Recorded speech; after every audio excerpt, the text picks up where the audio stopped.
Shalom, selamat pagi Bapak Ibu Saudara-saudari yang dikasihi oleh Tuhan Yesus Kristus. Firman Tuhan pagi hari ini kita akan belajar dari Matius 18 ayat 1 sampai dengan yang kelima. Demikian bunyi firman Tuhan dengan perikop, siapa yang terbesar dalam kerajaan surga. Pada waktu itu datanglah murid-murid itu kepada Yesus dan bertanya, siapakah yang terbesar di dalam kerajaan surga? Maka Yesus memanggil seorang anak kecil dan menempatkannya di tengah-tengah mereka. Lalu Yesus berkata, "Aku berkata kepadamu, sesungguhnya jika kamu tidak bertobat dan menjadi seperti anak kecil ini, kamu tidak akan masuk ke dalam kerajaan surga. Sedangkan barang siapa merendahkan diri dan menjadi seperti anak kecil ini, dialah yang terbesar di dalam kerajaan surga. Dan barang siapa menyambut seorang anak seperti ini dalam namaku, ia menyambut aku." Saudara yang dikasihi oleh Tuhan Yesus Kristus, jawaban Tuhan Yesus ini sungguh sangat mengejutkan para murid pada waktu itu, saudara. Mengapa Yesus memberikan contoh kepada anak kecil, bukan kepada hal yang lain? Saudara, kalau kita memperhatikan bahwa anak kecil itu mempunyai dua sifat. Yang pertama adalah dia percaya penuh kepada bapaknya. Yang kedua, dia mudah dibentuk dan diajar atau taat. Saudara, menurut psikologi, ketika seorang anak berumur sampai dengan 10 tahun, maka dia akan mendengar seluruh sesuatu yang didengar, segala sesuatu yang dia lihat akan diserap sepenuhnya 100% ke dalam pemikiran anak kecil itu, saudara. Itulah karakter daripada anak kecil sebelum dia berusia sampai dengan 10 tahun.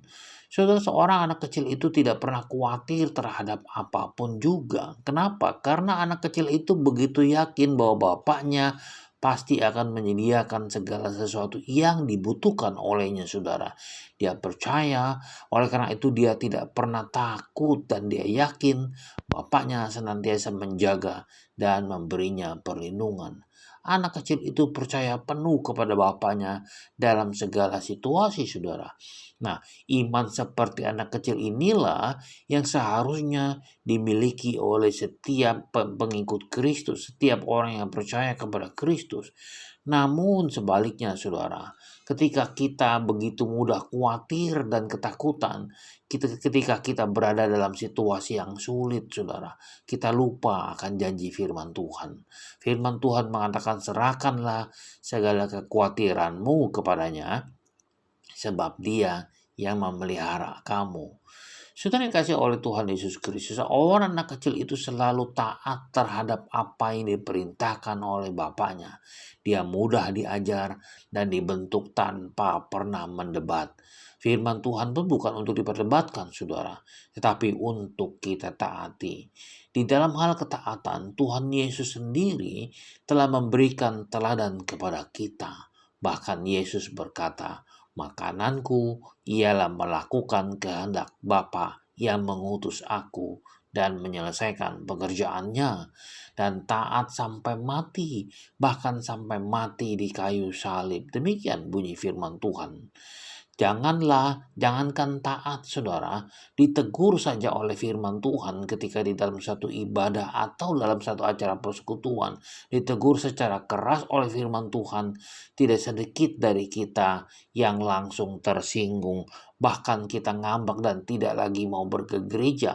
Kita melupakan firman Tuhan. Kita lari dari kenyataan. Kita tidak mau lagi aktif. Bahkan kita tidak mau berbicara kepada pendeta setempat atau gereja atau gembala setempat dari sebuah gereja, saudara. Kita sulit menerima teguran. Tetapi ingat, saudara, bahwa Ayub menasehati, sesungguhnya berbahagialah manusia yang ditegur oleh Allah. Sebab itu, janganlah engkau menolak didikan yang maha kuasa. Saudara, marilah milikilah iman seperti anak kecil dan jangan menolak didikan Tuhan. Selamat pagi, selamat berkarya, dan Tuhan berkati.